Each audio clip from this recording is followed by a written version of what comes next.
जिस व्यक्ति या वस्तु की यहाँ पर हम विशेषता बता रहे हैं तो उसे हम यहाँ पर विशेष कहते हैं।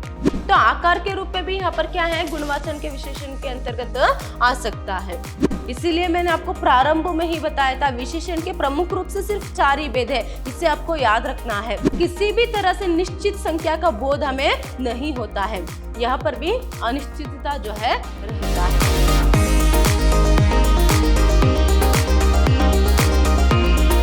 नमस्कार, मैं हूँ हर्षिता, हिंदी लेक्चरर, विद्याश्रम कॉलेज मैसूर।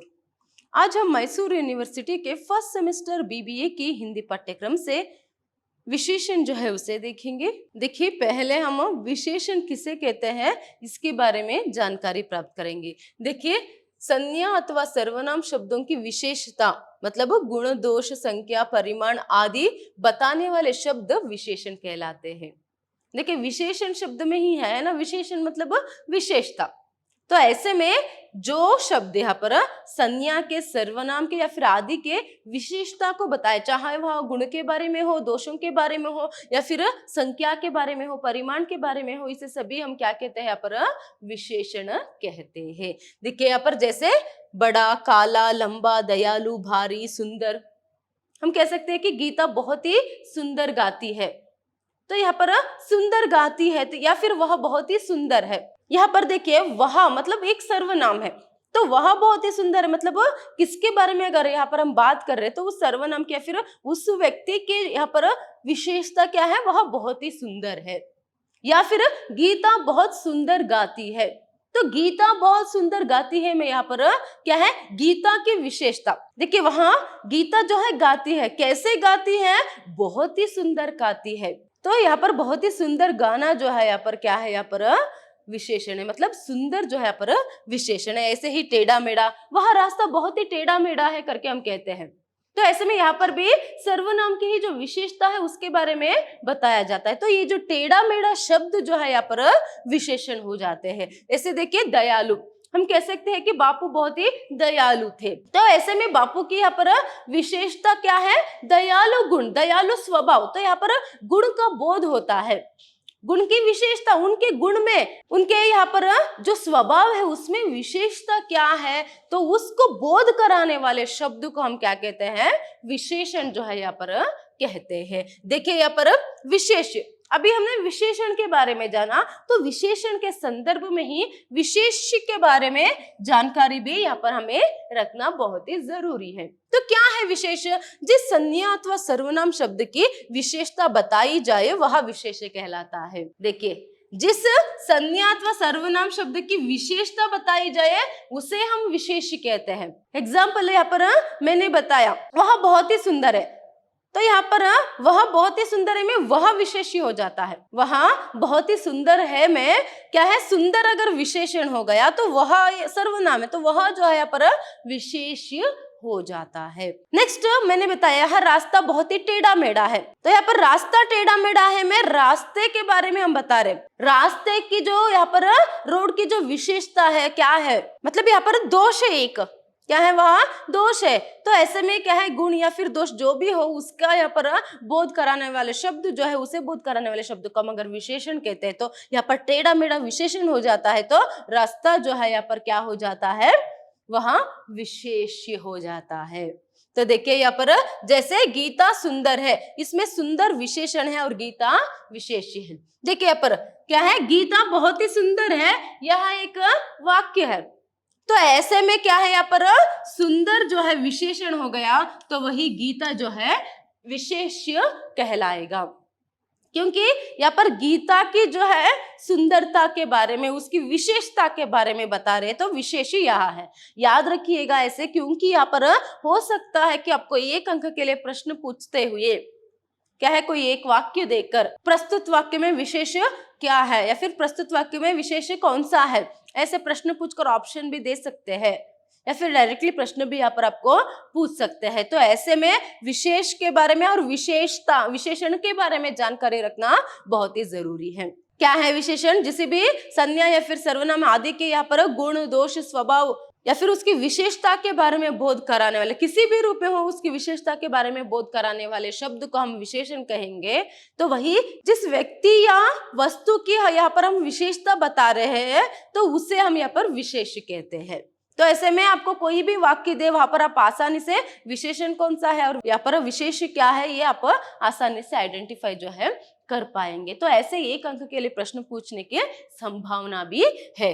तो नेक्स्ट देखिए, पर विशेषण शब्द विशेष से पूर्व भी आते हैं और उसके बाद भी। तो यहाँ पर इस संदर्भ में आपको याद रखने की और एक याद रखने की बात कौन सी है कि ये जो विशेषण जो है या विशेष से पूर्व भी आते हैं और विशेष के बाद भी।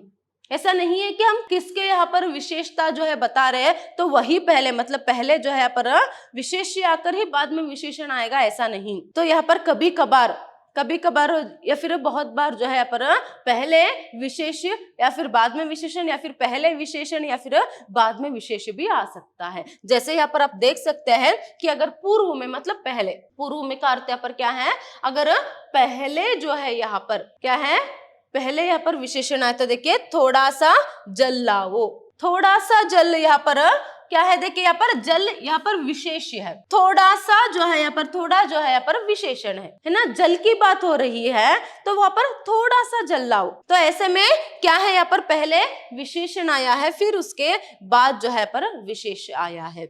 1 मीटर कपड़ा ले आना, तो यहाँ पर 1 मीटर जो है, 1 मीटर विशेषण है, किसकी विशेषण है यहाँ पर, कपड़े की। तो कपड़ा जो है यहाँ पर क्या है, विशेष है।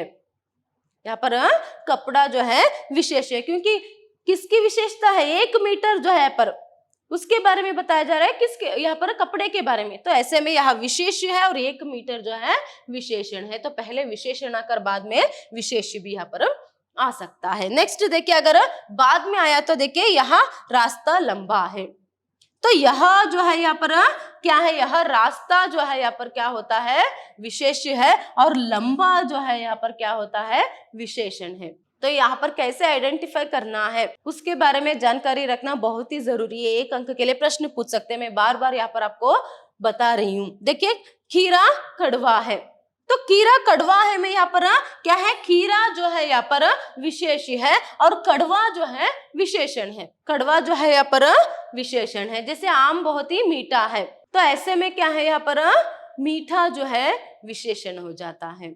देखिए अभी आपने ये तो जान लिया कि विशेषण किसे कहते हैं और विशेष क्या है करके। अभी आगे देखिए विशेषण के भेद। विशेषण के प्रमुख रूप से 4 भेद है, इसे याद रखिएगा।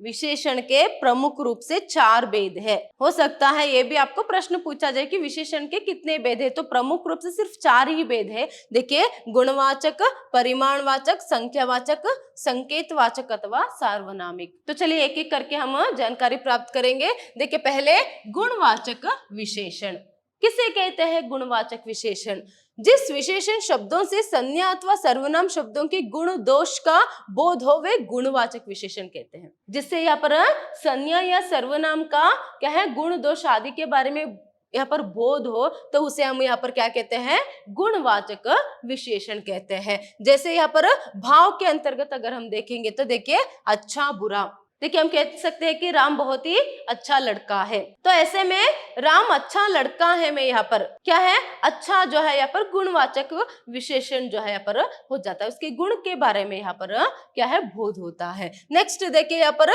आकार, गोला, नुकीला, समान आदि, तो आकार के रूप में भी यहाँ पर क्या है, गुणवाचन के विशेषण के अंतर्गत आ सकता है। नेक्स्ट देखिए यहाँ पर रंग, लाल, हरा, चमकीला, फीका, तो यहाँ पर क्या है, रंग के बारे में भी। देखिए उदाहरण के लिए मेरे लिए लाल रंग के कपड़े ले आना, तो ऐसे में लाल रंग के कपड़े, तो कपड़े की विशेषता यहाँ पर लाल रंग के ही कपड़े लेकर आने के बारे में बात हो रही है। तो इस तरह यहाँ पर क्या है, रंगों के बारे में भी अगर पता चले तो वह क्या है, गुणवाचक विशेषण कहलाता है। नेक्स्ट दशा के बारे में, पतला, मोटा, पिघला, तो ऐसे भी जो है ऐसे वहां पर क्या है, दशा के बारे में भी अगर पता चले, भारी, गरीब आदि जो है यहाँ पर गुणवाचक विशेषण के अंतर्गत आते हैं। नेक्स्ट समय, अगला, पिछला, सवेरा, स्थान, भीतरी, बाहरी, तो ऐसे स्थान के बारे में भी पता चले। या फिर गुण, भला, बुरा, सुंदर, वह बहुत ही भला इंसान है करके हम कहते हैं, तो तो ऐसे में क्या है, गुण के बारे में ही जो यहाँ पर बोध कराए उन शब्दों को भी हम गुणवाचक विशेषण जो है कहते हैं। नेक्स्ट दिशा, उत्तरी, दक्षिणी, पूर्वी, तो ये सभी जो है पर गुणवाचक विशेषण के अंतर्गत आते हैं।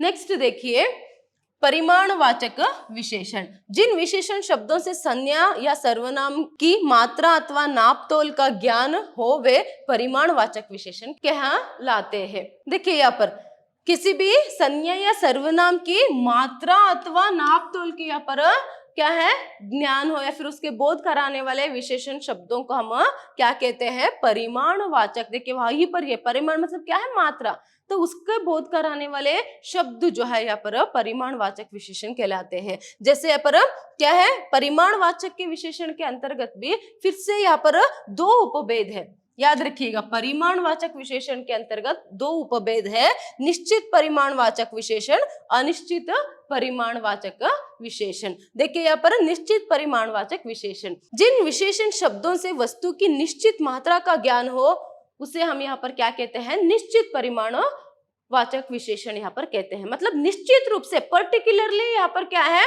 उसकी मात्रा का अगर बोध होता है तो वह निश्चित परिमाणवाचक विशेषण के अंतर्गत जो है आते हैं। जैसे देखिए, मेरे सूट में 3.5 मीटर कपड़ा लगेगा, तो अगर ऐसे कहा जाए कि मेरे सूट में 3.5 मीटर क्या है, कपड़े जो है यहाँ पर लगेगा करके, तो ऐसे में क्या है, कितने मीटर कपड़ा चाहिए यहाँ पर, 3.5 मीटर। तो पर्टिकुलरली क्या है यहाँ पर, वहां पर उसकी मात्रा का जो बोध है होता है। नेक्स्ट देखिए, 2 लीटर दूध गर्म करो, या फिर दुकान से 2 लीटर दूध ले आना। तो ऐसे में क्या है, यहाँ पर बोध होता है कि कितनी मात्रा में जो है उसे लेकर आना है, फिर वो कितनी मात्रा में वहां है। तो इसीलिए मैंने बताया पर्टिकुलरली अगर क्या है, निश्चित रूप से यहाँ पर उसकी मात्रा का अगर यहाँ पर बोध हो तो उसे हम निश्चित परिमाणवाचक विशेषण कहते हैं। नेक्स्ट देखिए, अनिश्चित परिमाणवाचक विशेषण। मतलब यहाँ पर अनिश्चितता, मतलब निश्चितता नहीं रहता है, मतलब मात्रा की अनिश्चितता का बोध यहाँ पर होता है। देखिए, जिन विशेषण शब्दों से वस्तु की अनिश्चितता का, अनिश्चित मात्रा का यहाँ पर ज्ञान होता है, फिर बोध होता है।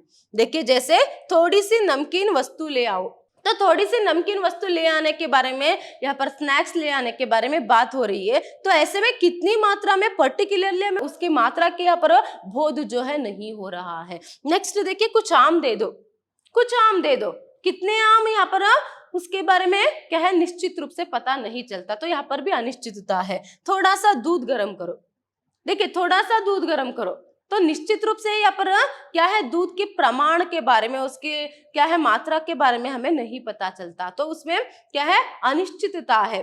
तो जो अनिश्चितता को यहाँ पर बोध कराता है तो उसे हम क्या कहते हैं, अनिश्चित परिमाणवाचक विशेषण। नेक्स्ट देखिए यहाँ पर संख्यावाचक विशेषण। तो संख्यावाचक विशेषण में जिन विशेषण शब्दों से संज्ञा या सर्वनाम की संख्या का बोध हो वह संख्यावाचक विशेषण कहलाते हैं। तो देखिए यहाँ पर संख्यावाचक विशेषण करके किसे कहते हैं, संज्ञा या सर्वनाम की यहाँ पर क्या है, संख्या का बोध जो है होता है। तो ऐसे में क्या है, संख्यावाचक विशेषण में यहाँ पर आप देख सकते हैं 1, 2, द्वितीय, दुगुना, चौगुना, 5, तो यहाँ पर संख्या का बोध होता है। देखिए यहाँ पर संख्यावाचक विशेषण में भी फिर से दो उपभेद है, इसीलिए मैंने आपको प्रारंभ में ही बताया था विशेषण के प्रमुख रूप से सिर्फ 4 ही भेद है, इसे आपको याद रखना है। मगर बाद में यहाँ पर उपभेद जो है आते हैं, तो यहाँ पर इन्हें आपको उसमें जो है मिलकर या फिर मिलाकर जो है नहीं लिखना है। अगर आपसे 1 अंक के लिए पूछा जाए कि विशेषण के कितने भेद है, सिर्फ 4 ही भेद है, प्रमुख रूप से उसे ही यहाँ पर काउंट किया जाता है, ये सभी उपभेद है। तो देखिए यहाँ पर निश्चित संख्यावाचक विशेषण, अनिश्चित संख्यावाचक विशेषण। यहाँ पर क्या है, निश्चित और अनिश्चित करके यहाँ पर फिर से 2 विभाजन जो है किया गया है। देखिए निश्चित संख्यावाचक विशेषण मतलब क्या है, जिन विशेषण शब्दों से निश्चित संख्या का बोध हो, तो यहाँ पर निश्चित संख्या का बोध होता है, तो उसे हम निश्चित संख्यावाचक विशेषण कहते हैं। निश्चित संख्यावाचक के निम्नलिखित 4 भेद। देखिए यही एक उपभेद है, इसमें से फिर से जो है 4 क्या है भेद हम देख सकते हैं, गुणवाचक, क्रमवाचक, आवृत्तिवाचक और समुदायवाचक करके। देखिए यहाँ पर गुणवाचक, जिन शब्दों के द्वारा गिनती का बोध हो उसे हम गुणवाचक कहते हैं। जैसे यहाँ पर एक लड़का स्कूल जा रहा है, तो वहां पर एक लड़का, देखिए गिनती का बोध यहाँ पर होता है, तो एक ही लड़का जो है स्कूल जा रहा है, 25 रुपए दीजिए। तो इसमें क्या है, 25 जो है यहाँ पर निश्चित, यहाँ पर क्या है, निश्चित गुणवाचक संख्या विशेषण। नेक्स्ट देखिए यहाँ पर 4 आम लाओ। तो यहाँ पर 4 आम की बात क्या है, निश्चित रूप से हमें यहाँ पर पता चल रही है। नेक्स्ट देखिए क्रमवाचक, जिन शब्दों के द्वारा संख्या के क्रम का बोध हो। देखिए यहाँ पर भी संख्या का ही बोध होता है, मगर उसके साथ साथ उसके क्रम का भी बोध होता है, तो इसीलिए हम इसे क्रमवाचक कहते हैं। देखिए पहला लड़का यहाँ आया था, दूसरा लड़का वहां बैठा था, तो ये जो पहला दूसरा करके है, ये सभी जो है पर क्रमवाचक के अंतर्गत आते हैं। नेक्स्ट देखिए आवृत्तिवाचक, जिन शब्दों के द्वारा केवल आवृत्ति का बोध हो उसे हम आवृत्तिवाचक कहते हैं। यहाँ पर केवल आवृत्ति का यहाँ पर बोध होता है। देखिए मोहन तुमसे चौगुना काम करता है, तो इसमें आवृत्तिवाचक कौन सा है, चौगुना। इसे भी याद रखिएगा। अगर ये शब्द 1 अंक के लिए पूछकर क्या है, प्रस्तुत वाक्य में आवृत्तिवाचक शब्द कौन सा है करके पूछा, तो यहाँ पर आपको क्या है, ऐसे चौगुना द्विगुना करके यहाँ पर क्या है आते हैं, वह शब्द जो है आवृत्तिवाचक, मतलब वहां पर आवृत्ति का बोध जो है होता है। देखिए मोहन तुमसे चौगुना काम करता है, गोपाल तुमसे दुगुना मोटा है। नेक्स्ट देखिए समुदायवाचक, जिन शब्दों के द्वारा केवल सामूहिक संख्या का, देखिए यहाँ पर समुदायवाचक क्यों कहा गया है, सामूहिक संख्या का यहाँ पर बोध होता है। जैसे देखिए यहाँ पर तुम तीनों को जाना पड़ेगा। देखिए यहाँ पर तुम तीनों को, यहाँ पर एक समुदाय है ना, एक ही संख्या का बोध यहाँ पर नहीं होता है, यहाँ पर समूह में संख्या का बोध होता है, तो इसीलिए समुदायवाचक विशेषण जो है यहाँ पर हम इसे कहते हैं। यहाँ से चारों चले जाओ, तो चारों चले जाओ एक ही साथ क्या है, यहाँ पर संख्या का समूह में जो है प्रयोग होता है। नेक्स्ट देखिए अनिश्चित संख्यावाचक विशेषण। अभी हमने सिर्फ निश्चित संख्यावाचक विशेषण को देखा, उसके उपभेदों को देखा। अभी देखिए अनिश्चित संख्यावाचक विशेषण है, जिन विशेषण शब्दों से निश्चित संख्या का बोध ना हो उसे अनिश्चित संख्यावाचक विशेषण यहाँ पर कहते हैं। मतलब यहाँ पर किसी भी तरह से निश्चित संख्या का बोध हमें नहीं होता है, यहाँ पर भी अनिश्चितता जो है रहता है। देखिए यहाँ पर जैसे कुछ बच्चे पार्क में खेल रहे हैं, तो कुछ बच्चे यहाँ पर पार्क में खेल रहे हैं, कितने बच्चे खेल रहे हैं वहां पर संख्या का बोध नहीं है, मतलब निश्चित रूप से संख्या का बोध नहीं है, मतलब यहाँ पर पर्टिकुलरली हमें पता नहीं चलता है कि कितने बच्चे पार्क में खेल रहे हैं। नेक्स्ट देखिए कोई यहाँ आ रहा है, तो कोई यहाँ आ रहा है, वह कौन है पता नहीं, और कितने लोग यहाँ पर पता नहीं, मतलब यहाँ पर प्रमुख रूप से अनिश्चितता जो है वहां रहता है। नेक्स्ट देखिए यहाँ पर संकेतवाचक अथवा सार्वनामिक विशेषण, ये प्रमुख भेदों में चौथा भेद है। प्रमुख भेदों में मतलब क्या है, जो प्रमुख 4 प्रकार है उसमें से यहाँ पर ये चौथा है। जो सर्वनाम संकेत द्वारा संज्ञा या सर्वनाम की विशेषता बतलाते हैं वे संकेतवाचक विशेषण कहलाते हैं, क्योंकि संकेतवाचक विशेषण सर्वनाम शब्दों से बनते हैं, अतः यहाँ सर्वनामिक विशेषण भी कहलाते हैं। देखिए संकेतवाचक अथवा सार्वनामिक विशेषण, तो यहाँ पर जो सर्वनाम संकेत द्वारा यहाँ पर संकेत किया जाता है, किसी के बारे में संकेत करते हुए यहाँ पर बात अगर किया जाए तो वह क्या है, संकेतवाचक अथवा सार्वनामिक विशेषण भी उसे कहते हैं। क्यों उसे सार्वनामिक विशेषण कहते हैं, क्योंकि यहाँ पर देख सकते हैं कि क्योंकि संकेतवाचक विशेषण सर्वनाम शब्दों से ही बनते हैं। ये जो संकेतवाचक मतलब उसके तरफ संकेत करते हुए यहाँ पर बातचीत अगर हम करेंगे तो वह क्या है, सार्वनामिक विशेषण भी हम उसे कह सकते हैं। देखिए यहाँ पर जैसे वह प्रतिदिन पूजा करता है, वह प्रतिदिन पूजा करता है, तो ऐसे में वहां देखिए यहाँ पर सर्वनाम है, तो ऐसे में संकेतवाचक जो है वह सर्वनाम से ही यहाँ पर बनते हैं, तो ऐसे में उन्हें सार्वनामिक विशेषण कहते हैं। तो ऐसे में क्या है, यहाँ निर्देशक भी कहते हैं। क्यों इसे निर्देशक कहते हैं, क्योंकि निर्देशन देते हैं किसके बारे में वह बात कर रहे हैं, किसकी विशेषता के बारे में बताया जा रहा है। तो ऐसे में क्या है, सर्वनामों का प्रयोग अगर किसी को संकेत करने के लिए हो, सर्वनाम का प्रयोग किसी के संकेत करने के लिए अगर उसका यहाँ पर प्रयोग करते हैं तो वह संकेतवाचक या फिर सार्वनामिक विशेषण जो है यहाँ पर कहलाते हैं। मतलब देखिए यहाँ पर क्या है, किसी के बारे में निर्देश करते हुए, किसी के बारे में संकेत करते हुए यहाँ पर क्या है, हम सर्वनाम का प्रयोग अगर करें तो वह सार्वनामिक विशेषण या फिर संकेतवाचक विशेषण जो है कहलाता है। तो ये रहे विशेषण के भेद और उपभेद। तो अब तक हमने विशेषण क्या है इसे जान लिया और विशेष क्या है इसे भी जान लिया। फिर उसके बाद देखिए उन विशेषणों के जो भेद है, जो प्रमुख 4 भेद है, उनके उपभेदों के बारे में भी आज हमने जानकारी प्राप्त की।